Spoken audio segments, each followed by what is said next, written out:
Good day, everyone. I'm Tony LaMontagne from Deakin University. I'm also the chair of the Mates in Construction National Research Reference Group. And I'm presenting a little talk for you here on Mates in Construction and related Mates programs, and talking about what research has to do with Mates. What's the role of research in the Mates programs? So I want to acknowledge a few people who've contributed a lot to this talk. Some colleagues at Mates, Laura, Chris, and Jorgen, and also members of the Mates National Research Reference Group, there's too many names there to list out, but there's about 10 of us, and we're quite an active group.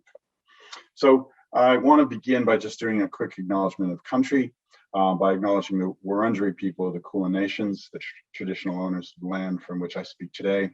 And I want to pay my respects to local people for allowing us to meet on their land, and to elders past, present, and future.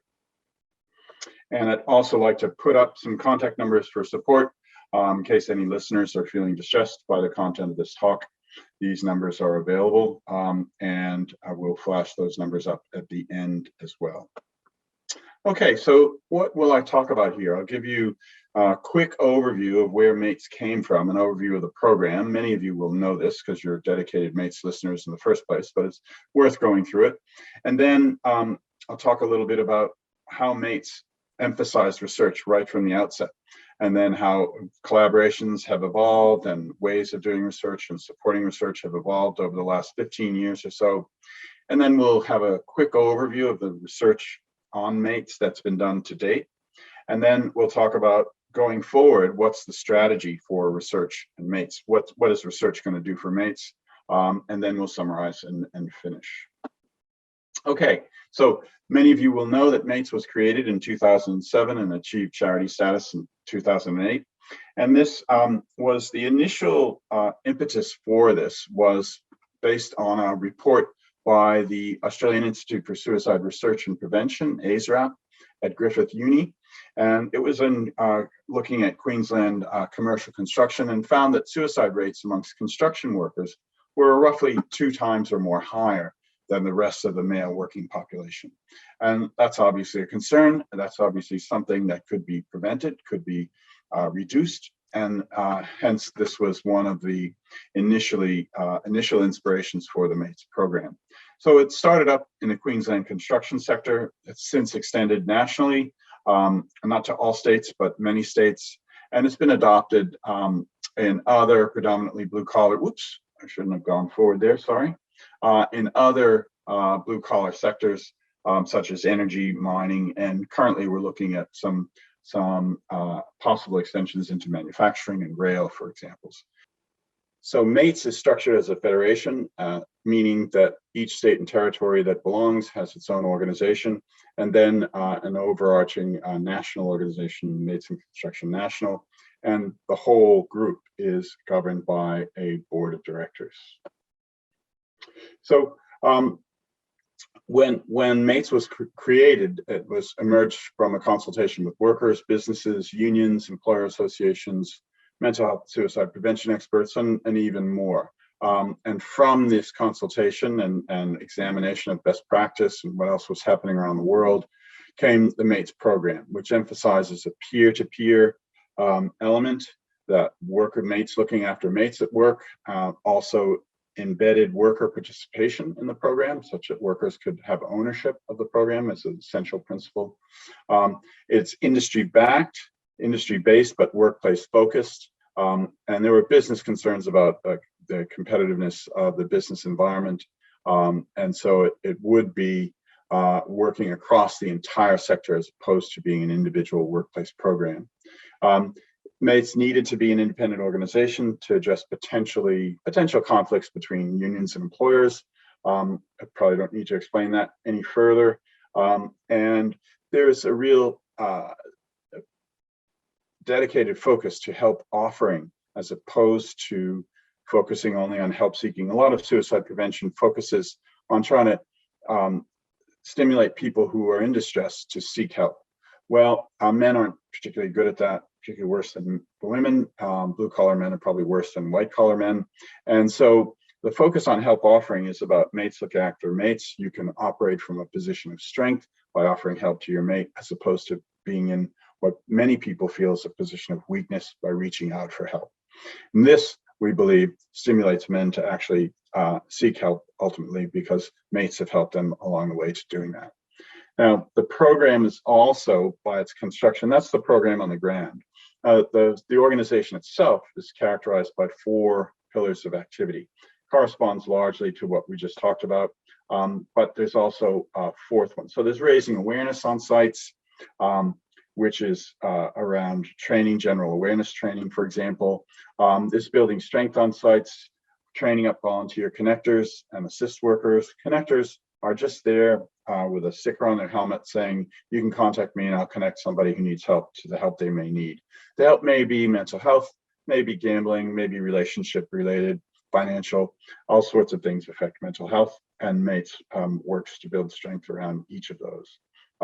In addition, there are assist workers. This is applied suicide intervention training, and these assist workers are there to help in a crisis as well as day to day.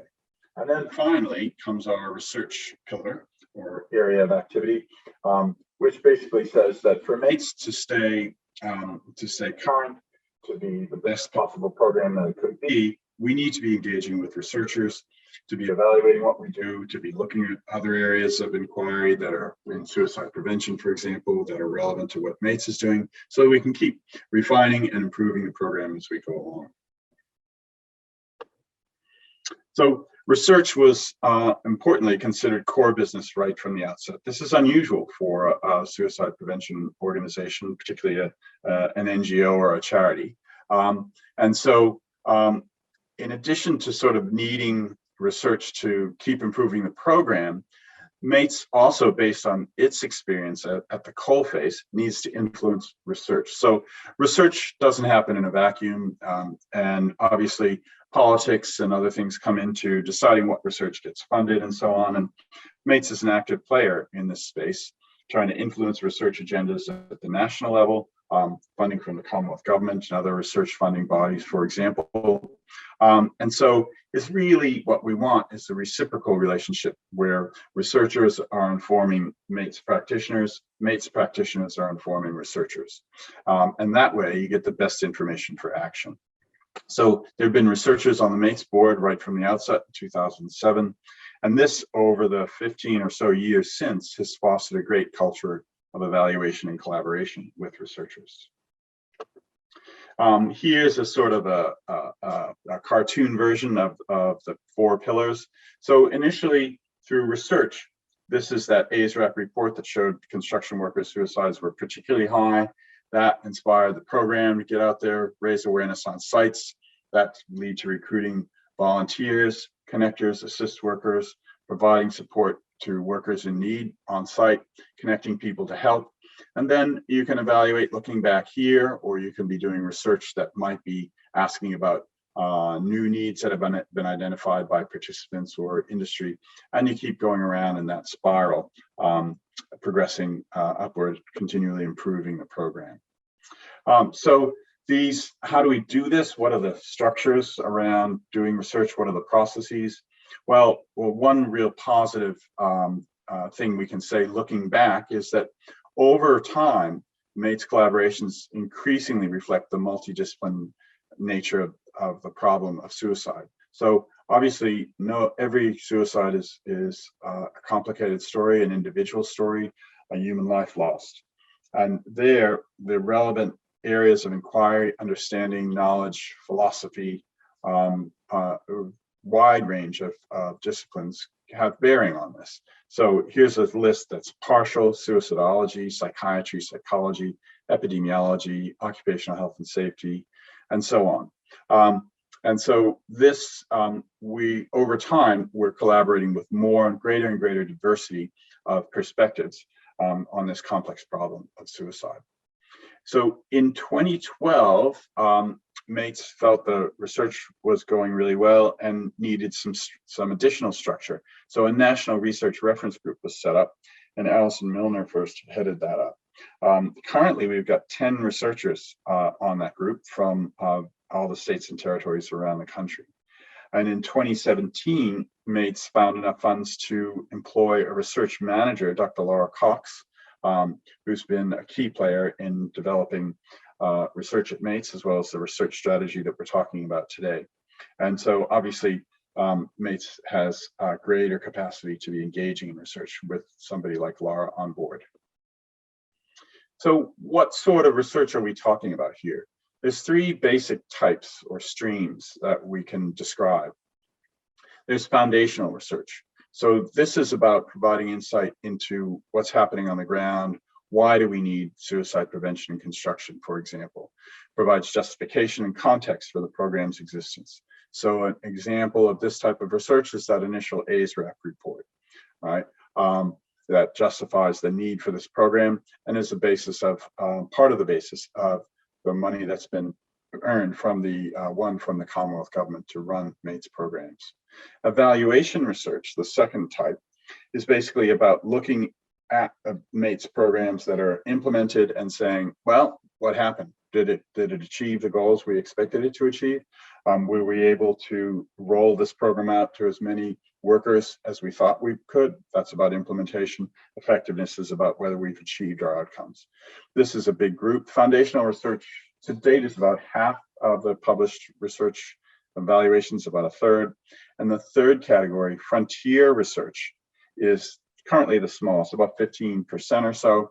And what this is about is identifying and exploring emerging issues. So a classic example here, a recent example, is some studies that have been done by Vicki Ross out of Griffiths Uni around a high prevalence of bullying among apprentices in the building and construction industry and developing responses to try to reduce that problem. So this identifies areas MATES could go into in the future. So this sort of feeds the pipeline, if you will, in terms of developing MATES programs and as well as improving what we've been doing all along. So in short, looking back, we can say that MATES research activity is well established and it's growing.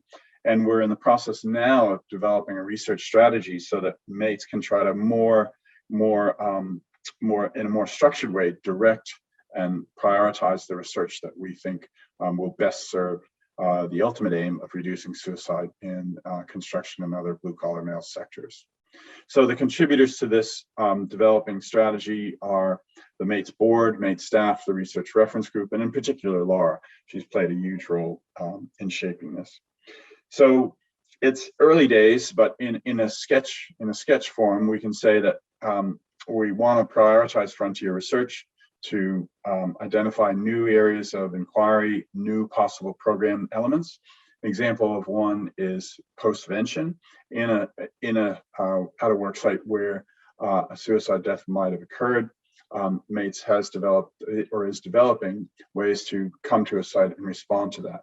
That's known as postvention, and that's an area, for example, that MATES would like to develop more structured programs, and it's an active research area. We've also, MATES commissioned a program logic, that is, how does the MATES program, how does it work, or how's it supposed to work? And you can draw a bunch of circles and arrows saying, if we do this, we'll achieve that. For example, if we train workers on GAT, general awareness training, they'll be aware that suicide rates are higher in our sector, and that's a problem that could be prevented. That's an example of suicide prevention literacy, and what we see is that improves over time. But there's lots of circles and arrows in the whole program of MATES. This could be dedicated to a whole talk on its own, so I won't go further into that one. The third dot point there is about gauging sector wants and needs. What does the sector want? What do employers want? What do unions? What do workers want? Because we want the research to be serving the practice and the program. And then finally, the dialogue between researchers and practitioners. We have different priorities. We have different benchmarks that we're judged on in order to keep our job, in real simple terms. And it was quite important that when we do research together, that we're trying to meet the needs of the researchers and the needs of MATES as best we can to achieve optimal outcomes for each party there. And so we aspire to co-producing as sort of equal partners the research that we generate. So here's a quick reference to the program logic. It's something you can look at on the MATES research page if you're interested in it. It's just a way of articulating how a program is intended to work, starting with the things we do, so obtaining funding, designing the program, and then the outputs of the program, what actually happens, and then what we expect to happen because of the activities we do is the outcomes and impacts. And ultimately, all the way over at the end of that diagram is reduced suicide rates in the sector. That's what we're aiming for in the end. But along the way, we're doing things like improving mental health literacy, suicide prevention literacy, reducing stigma, improving helping behaviors, help offering and help seeking, and so on. And so this is the value of the program logic. And we can look at that map and we can say, well, we've done a lot of research here and there, but none over here. And that's how we use that map to decide what priorities we might do to optimize the evaluation of our programs. So here's an example of gauging the sector wants and needs to best be doing research that's useful to the sector. A huge project was undertaken by Alison Milner and mates and others in developing a blueprint for better mental health for suicide prevention in the building and construction industry. And this was run in 2016, mates Beyond Blue, Alison and Philip, and a roundtable of 52 industry leaders came together to essentially brainstorm how to better deliver mental health programs and reduce suicide in the construction industry. So those players included major contractors, unions, NGOs, industry support services, and so on. And the purpose here was to say, okay, can we agree what the priorities are for this to achieve better mental health and suicide prevention? And through this, that's what this document is here, this little picture in the bottom. Blueprint has its own website. This is essentially an industry-backed and government-supported roadmap for safer workplaces in the construction sector. So this is what the priorities that fell out of that process are. There were 5 of them. So pillars of action, again, sort of reflecting the pillars in the MATES initial program. These 5 areas were identified and agreed to by all the stakeholders. At the bottom right here, providing mental health and suicide prevention literacy, you can see that's really core to what MATES has been doing, and facilitating early intervention has also been core business of MATES. But, MATES hasn't done much in this space yet. So what about when somebody leaves work due to a mental illness, and how do we help them to get back to work and provide support for them in that transition? And what about the good things about work? There are great things about work, such as sense of belonging, sense of purpose. You can take pride in the work that you do. There's a whole long list of them. And as much promoting the positive aspects of work is a powerful way to protect and promote mental health as well. That doesn't get much lip service as yet, but that's something that's been identified. And then finally, reducing the harmful impacts of work. This is sort of OH&S language. So what is it about construction work that can be hazardous? Well, obviously injury rates are quite high, suicide rates are high. What does that have to do with it? Is it about job insecurity? Is it about the layers of contracting and so on? And so this is that area that needs further work as a priority. And when we look back on what MATES has done thus far, up to 2021, this is a little bit of a heat map, mapping the research that's been done against these 5 areas. And the thicker the red line, the more research has been done there.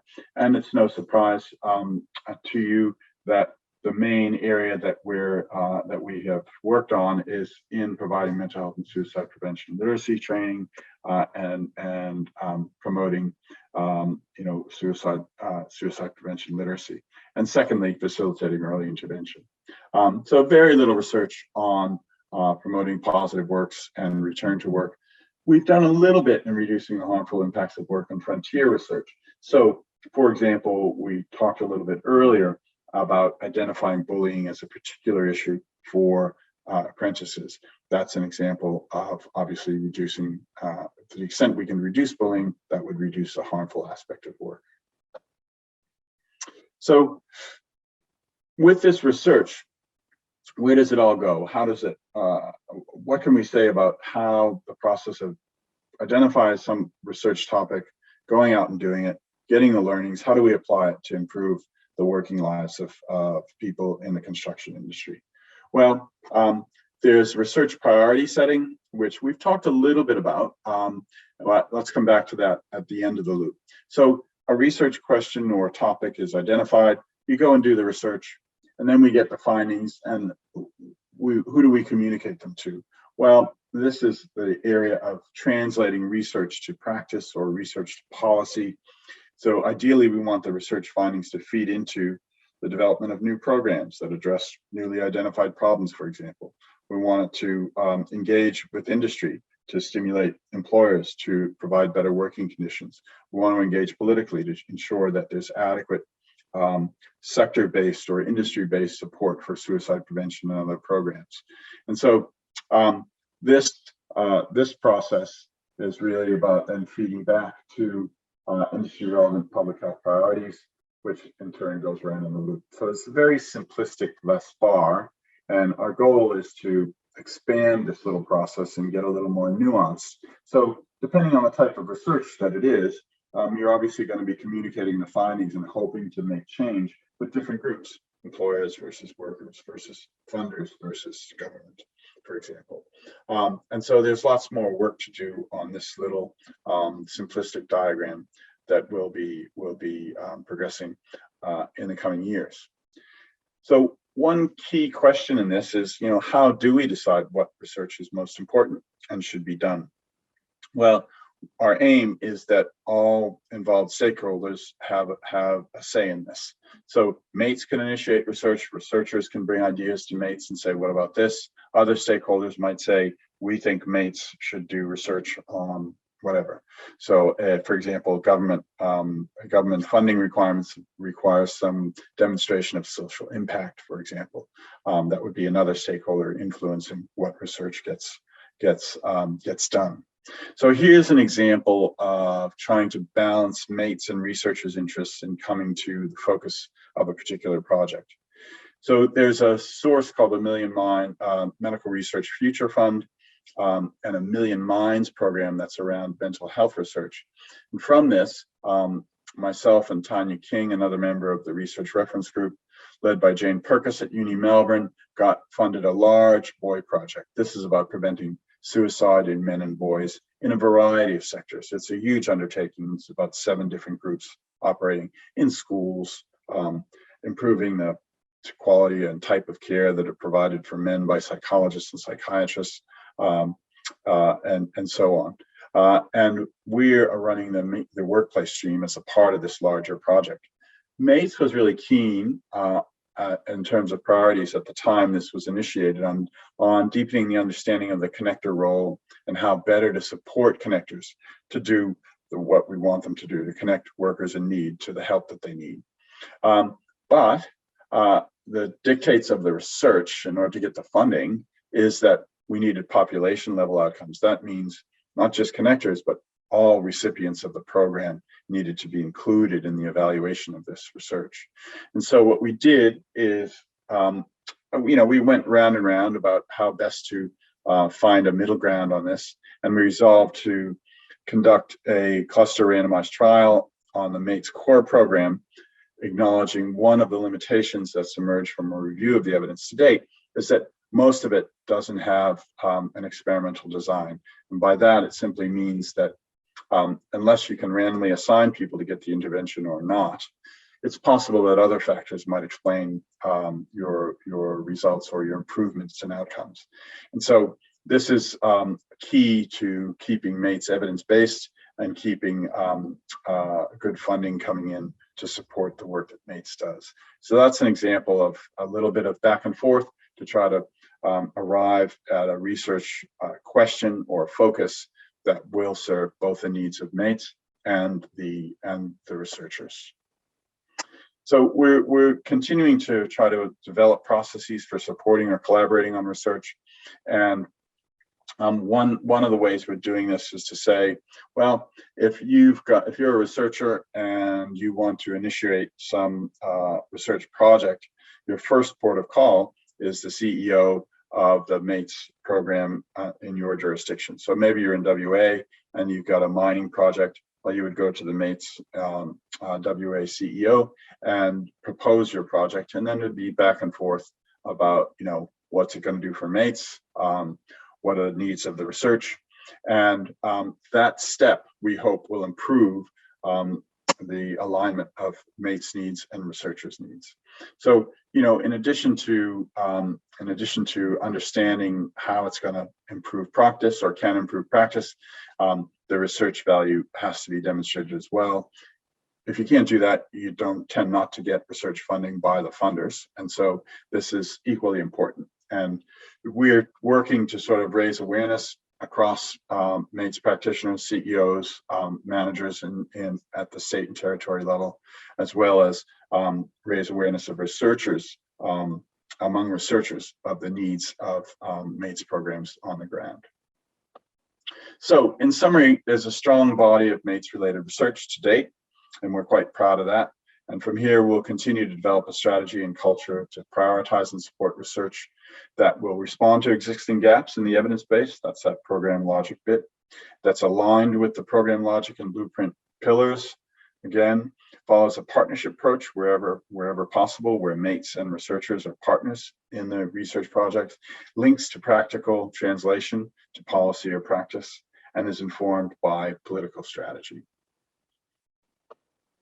So summing up then, over the last decade plus, about 15 years, the distinction between researchers and practitioners in the research space with mates has blurred, and that's a good thing. We've co-produced a dynamic and continually evolving approach to collaboration. And because of this, there are positives for researchers, for practitioners, for mates, for the workers and organizations that participate in mates programs. So we seem to be moving towards what we want, which is to be doing evidence-informed practice and running research that's practice-informed. Basically, sharing the direction and ownership of research between mates and researchers. So that's my final slide. I just want to give those support numbers once again for anyone who may want to use them.